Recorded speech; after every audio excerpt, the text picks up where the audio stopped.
Olá, sejam bem-vindos! Hoje eu vou falar sobre Guerras Secretas. Essa aqui é a versão de 84, que saiu aqui no Brasil em 86 pela editora Abril, nessa publicação aqui.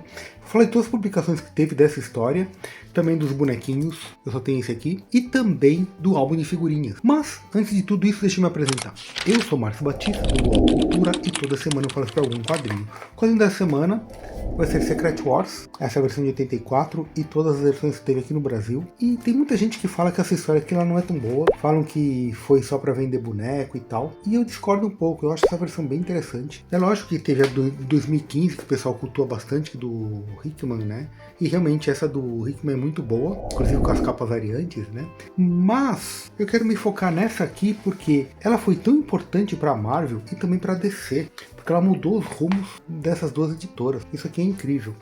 Vou falar um pouquinho sobre como eu consegui esse boneco aqui. Eu consegui ele em julho de 86, ou seja, um mês antes da publicação vir para o Brasil, que ela veio em agosto de 86.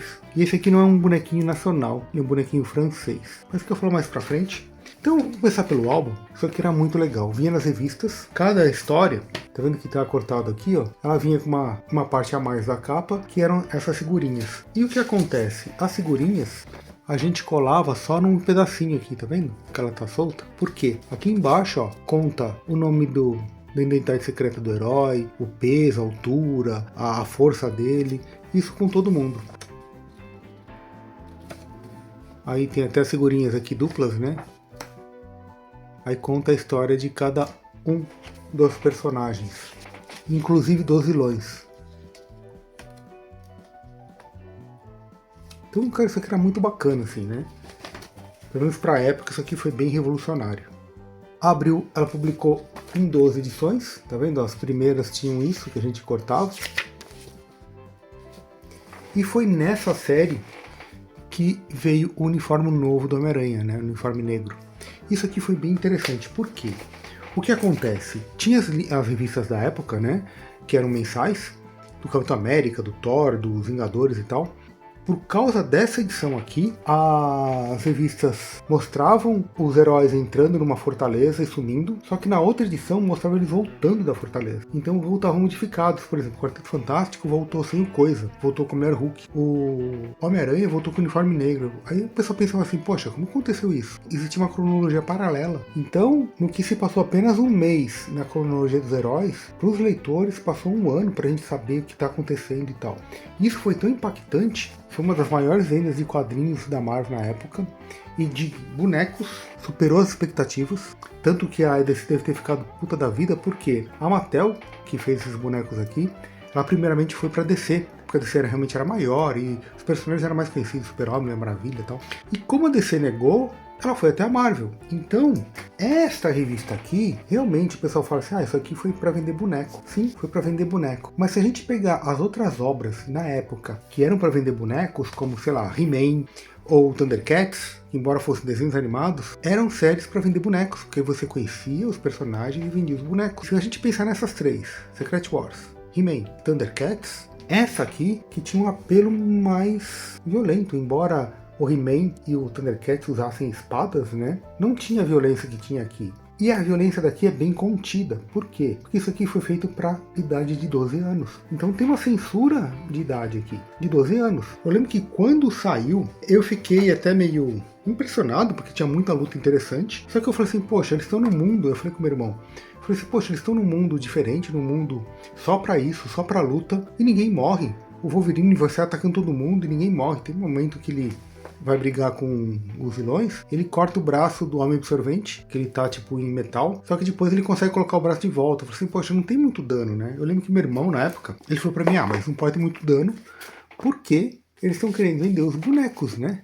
Então, se alguém morrer, não vai poder ter boneco dos que morreram. Só que acontece uma coisa aqui, tem só um personagem que morre, que é o Kang. Quem mata o Kang é o Dr. Destino. E, curiosamente, o Kang tem um bonequinho dele. O Dr. Destino fala que o Kang tentou matar ele, ele pede pro Ultron matar o Kang. Então tem umas batalhas aqui até que são interessantes, mas tem esse limite, né, de violência, por causa da idade mesmo. E tem umas batalhas que são bem interessantes, olha só. Tá todo mundo aqui catando o Thor para descer porrada nele. O Dr. Octopus segura o Thor aqui. E aí começa todo mundo a encher o Thor de porrada. E vem o Ultron e dá uma descarga fatal nele aqui. Só que, puta, é o Thor, né? Então não é tão fácil matar o Thor assim. Então tem umas coisas que são até interessantes, porque quando os heróis ou os vilões são encurralados, muitos não morrem por causa do poder deles. Como aqui, ó. Tá a Mulher Hulk. Aí vem essa Magma, que é uma personagem que foi criada aqui dentro dessa série, que ela joga tipo um raio de lava na Mulher Hulk, depois joga na instalação e cai todo o prédio em cima da Mulher Hulk, né? Então eu falei assim, puta, acabei com ela, né? Então ela vai embora. Porque, meu, você joga um prédio em cima de um personagem, você, puta, matou o personagem, né? Só que a Mulher Hulk, então ela consegue sobreviver. O mesmo acontece com o Colossus. Então, o que acontece? Vai tendo umas brigas aqui que elas são interessantes, só que, como eu disse, é bem contido. Por quê? Porque o público-alvo era 12 anos, e isso aqui era para vender bonecos, né? Tem uma coisa que me surpreendeu aqui, quando eu li isso aqui na época, eu tinha 10 anos quando surgiu isso. Então isso aqui eu comprei em banca. O que acontece? Deixa eu falar um pouquinho sobre a minha história aqui, com essa edição, com esse boneco também. Esse boneco aqui, o que acontece? Em 86, em julho de 86, eu e minha família a gente foi para Portugal. Eu tenho uns parentes em Portugal, a minha avó na época estava viva, né? E eu, minha avó e meus outros 3 irmãos, né? Fomos para Portugal. Meus pais estavam com uma grana, só que também os parentes de Portugal estavam com dinheiro lá, porque minha avó tinha um dinheiro depositado no banco e tal. Eles queriam ver minha avó, então eles fizeram um esquema de mandar dinheiro para cá e tal. Então a gente conseguiu uma grana e foi para lá. Então o que acontece? Meu, eu tinha 10 anos, eu sou o mais novo dos irmãos, né? Meu irmão tinha 15, minha outra irmã 17, minha outra irmã 20. Então a gente foi todo mundo para lá e tal. E quando eu tava passeando, né, na cidade, porque a gente ficava numa cidade chamada Ilhavo, que era da minha tia. E a minha prima, filha dessa minha tia, ela tinha uma farmácia numa outra cidade chamada Aveiro. Só que a distância a pé de uma cidade para outra era 5 minutos. Na cidade que a gente estava hospedado, quer dizer, a gente foi para um monte de lugar lá em Portugal, mas a gente sempre voltava para essa casa, né? E nessa casa que eu estava hospedado, a cidade não tinha muita coisa. Mas se eu fosse até Aveiro, que era a cidade dessa onde minha prima tinha uma farmácia, era muito perto, era 5 a 7 minutos a pé. E lá tinha um monte de lojinha, parecia o centro de São Paulo. E eu tava atrás, que eu tava com dinheirinho, para comprar um monte de coisa de Star Wars. Porque os bonecos que tinha em Star Wars, a turma de exposição, já estavam meio velhos. Porque, meu, já era coisa antiga. Isso aqui era de 84. Tanto que, olha só, não sei se dá pra ver, tá escrito Marvel Group France 1984. Vou deixar uma fotinho aqui, que dá pra ver melhor. Então, eu tava em 86, então esse boneco já tinha 2 anos. A cartela dele tava intacta, só que toda detonada a cartela, só que ele tava dentro do plastiquinho, com todos os acessórios e tal.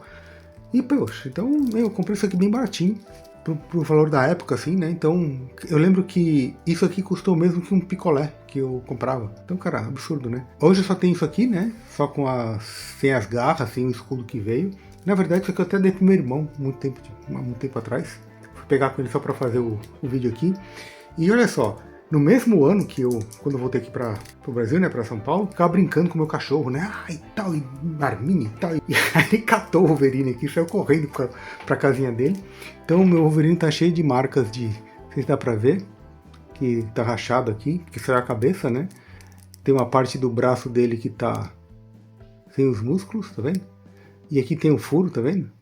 Um monte de marca de dente. Só que é um sobrevivente. Isso aqui, puta, eu achei muito bacana, assim, porque eu fui ver, né, pra fazer esse vídeo, a coleção da Gulliver era bem diferente, né, como eles faziam. Aqui você vê que, tá vendo, a perna dele é um plástico, já é amarelo, tanto que tá descascado a tinta, tá vendo a bota? Só a bota foi pintada. E aqui o braço é um outro material, é tipo uma borracha, igual a cabeça. E você vê, o braço é a cor da pele e a luva que foi pintada, que saiu um pouco a tinta, tá vendo? Já esse aqui da Gulliver, olha só, ele era meio esverdeado o plástico e pintado. Então essa aqui é a minha historinha de como eu consegui isso aqui. E quando eu comprei essas aqui em banca, né, eu falei com meu irmão, né, eu falei assim, puxa, isso aqui eu gostei pra caramba, né, meu, e a gente já comprava revista, né, a gente tinha Conan, Heróis da TV, Super Aventuras Marvel e tal. E eu falei assim, puta, isso aqui eu quero pra mim. E meu irmão falou assim, a gente vai ter que dividir as coisas, né? E aí, eu sei que meu irmão, depois de muito tempo, ele comprou isso aqui também. Ele tem essa coleção. Só falando sobre as edições que tiveram no Brasil. Então as primeiras foram essas aqui da Editora Abril, em 12 volumes. Depois, a Abril, em 1994, publicou mais 5 edições na Teia do Aranha, mas essas aqui já com os personagens todos. Que essa aqui tinha alguns personagens que não apareciam. Por quê? Pra quem não sabe, já nessa página aqui, por exemplo, da número 1, temos esse splash page com todos os heróis que foram convocados para a guerra. E aqui, ó, temos 2 personagens modificados. A Aurora, ela tá na série, só que na época que saiu aqui no Brasil, a Tempestade, ela não tinha esse cabelo moicano, porque aqui ela teve esse visual quando ela foi líder dos Morlocks. Então aqui ela não tinha esse visual ainda. Aí é explicado na série que o Beyonder, que é o deus que chamou eles pra cá, que transformou ela. A Capitã Marvel aqui, a Mônica, a gente não conhecia ela ainda, ela não fazia parte dos personagens que a gente conhecia, não estava na época disso. Aqui temos também a Vampira, que ela foi retirada, porque a Vampira a gente conhecia ela como uma inimiga dos X-Men, não como uma aliada, então ela não poderia estar aqui. E o Lockheed, né, o dragãozinho da Kitty, também não existia ainda pra gente. Tanto que, nessa revista aqui, ó, Capitão América 119 de 1989, veja, isso aqui saiu em 86. Aí em 1989, 3 anos depois, sai a Capitão América 119 com a última aventura dos Vingadores, antes deles irem para a Guerra Secreta. Ou seja, a cronologia da Abril só ia chegar aqui 3 anos depois. Então eles tiveram que fazer algumas mudanças, porque senão a gente não ia entender, os leitores, né? Então nessa revista aqui mostra a última aventura dos Vingadores, indo para a Guerra Secreta, metade entra nessa fortaleza que vai lá para o espaço, metade fica aqui, o Visão, por exemplo, fica aqui e tal. E inclusive isso aqui era interessante, que aparece, ó, os heróis desapareceram e tal. E nas revistas de época, que eram mensalmente colocadas, a revista dos Vingadores, por exemplo, eles vão embora. Só que na próxima aparece. Só que aparece sem a Mulher Hulk. E do Quarteto Fantástico a mesma coisa. Eles aparecem. E aparecem Mulher Hulk no Quarteto Fantástico. Aí você fala assim, poxa, como aconteceu isso? Aí na outra também, o Homem-Aranha desaparece. Mas no outro mês aparece o Homem-Aranha, nessa imagem aqui, que também aqui na Abril saiu em 89, ele já com um uniforme negro. Aí eu falei assim, poxa, como que aconteceu isso? Então, essas revistas aqui, elas tinham uma cronologia paralela. Elas saíam todo mês com a série, só que saia todo mês também as revistas do Thor, dos Vingadores, do Hulk e tal. Então o que acontece? Os leitores começavam a comprar essa revista aqui para saber o que está acontecendo na cronologia paralela, como aconteceu isso. Né, para os leitores foi apenas um mês, só que isso aqui foi por 12 meses. Então isso aqui foi fantástico, tanto que eles repetiram a dose no ano seguinte com Guerra Secreta 2, que foi bem ruim, mas depois eles repetiram a dose com outras aventuras da Marvel. Massacre Mutantes, Invasão Secreta e outras tantas sagas, foi feito desse jeito, uma cronologia paralela. Tanto que isso começou a vender tanto que a DC abriu os olhos e falou, pô, vamos fazer isso também. A DC começou a fazer lendas nesse modo, Millennium e outras séries. Então isso aqui mudou o mercado editorial. Então, isso aqui foi fantástico. Além do que o que eu falei, né? Mudou também os personagens. Porque a Mulher Hulk foi pro Quarteto Fantástico, então teve uma mudança assim. Isso aqui é uma coisa curiosa, que eu li uns artigos sobre isso, né? Uma entrevista que saiu na própria da Panini, da Abril, falando sobre o que aconteceu na época. Muitos roteiristas ficaram putos da vida com os editores, né? O Jim Shooter, que era o editor, que foi o roteirista da edição, ele falou assim, poxa, eu não poderia deixar na mão dos roteiristas, porque já tinham coisas para fazer. E também era uma coisa muito grande, que a gente decidiu que no próximo mês algumas coisas iam mudar. Aí falou que o John Byrne, sei lá. Então o John Byrne, ele ficou puto. Falou, não quero, sabe? Ele começou a brigar com o Jim Shooter, ele queria fazer coisas aqui também, na Guerra Secreta, porque ele teve umas ideias e tal. Eu falei, você fica quieto aí e faz suas coisas. Só que pro Byrne, por exemplo, foi ótimo, porque ele escreveu uma história com protagonismo da Mulher Invisível. Ele escreveu a história da Mulher Hulk, o Quarteto Fantástico Mulher Hulk. Então, pra ele foi bom, porque ele conseguiu, por causa das Guerras Secretas, ter muitas possibilidades de criação. Inclusive, o Coisa, que ficou no planeta, teve aventuras dele que eu acho que não saíram no Brasil.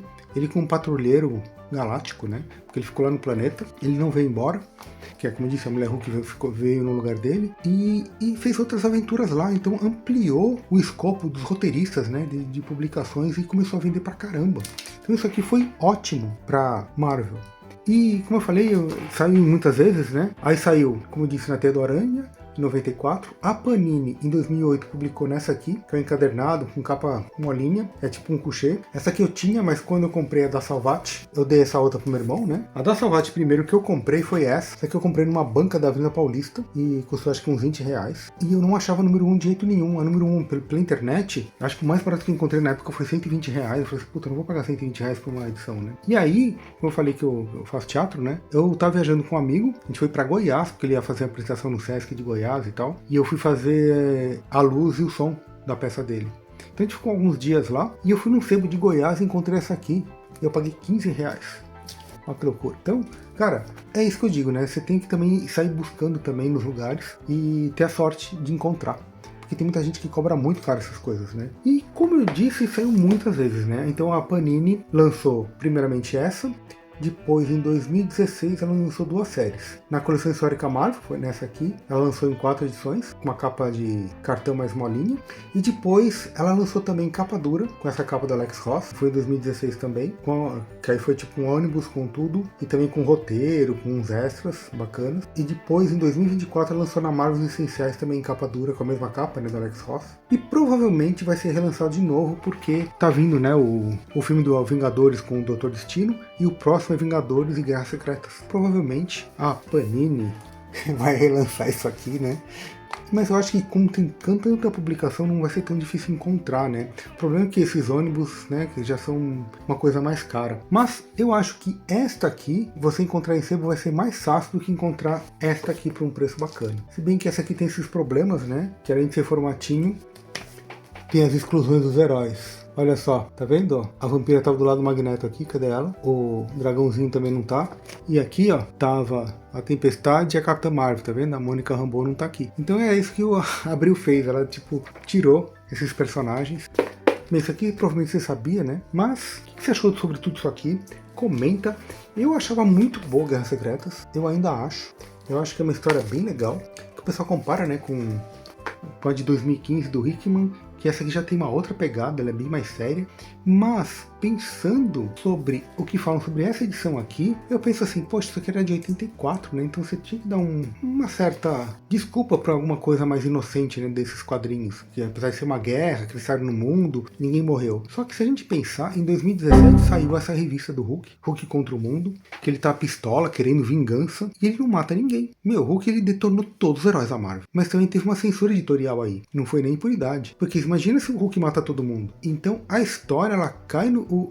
eu acho que ela é bem interessante, só que no final, ela cai meio num lugar meio... não tem sentido, né? Ou que queria fazer apenas justiça, queria provar o ponto dele, ou queria vingança. Ele poderia ter detonado tudo, mas não. Então eu acho que essa aqui, ela é muito mais contida, ainda de 2017, do que esta aqui, de 1984. Então acho que é interessante a gente relevar assim algumas coisas por causa da época. E mesmo por causa da época, eu acho essa história bem bacana. E talvez seja meu fator emocional falando, que eu tinha 10 anos quando conheci isso aqui, e pra mim foi surpreendente, né? Ainda mais a atuação do Doutor Destino aqui, porque o Doutor Destino tá meio muito pistola. Imagina, um deus cria um planeta, coloca todo mundo pra lutar, e o Doutor Destino não vence apenas tudo, ele vence o Deus. Cara, essa é muito foda. Tem até um outro vídeo no canal que eu fiz, que é nesse vídeo aqui, que o Doutor Destino, ele vence o Mephisto no inferno. Ou seja, imagina se vencer um demônio no inferno. Então o Doutor Destino consegue vencer um demônio no inferno, o Doutor Destino consegue vencer um deus no jogo que o Deus criou. Então, cara, é realmente um inimigo formidável, assim. E isso aqui é uma história que mostra esse lado do Doutor Destino, assim. Mas o vídeo já ficou meio longo, comenta o que você achou sobre isso. Geralmente no final também eu faço um jabá sobre o meu e-book. Não vou falar muito a respeito, porque eu já falei muito aqui, mas é um romance jovem adulto, que ele custa apenas R$2 ou gratuito se você tiver o Kindle Unlimited. Então eu vou deixar um link na descrição desse meu livro. Também vou deixar um link da Amazon, caso você queira comprar estes ou outros quadrinhos pela Amazon. Compre no meu link, que ajuda o canal. Dá uma olhada também no meu e-book. Vou deixar um link também do Spotify, porque todas as músicas que os dois garotos protagonistas dessa história escutam, da década de 80, estão nesse link aqui do Spotify. Você pode ouvir gratuitamente. É isso, gente. Grande abraço. Não esqueça o joinha, de se inscrever no canal e de comentar. Grande abraço e até mais.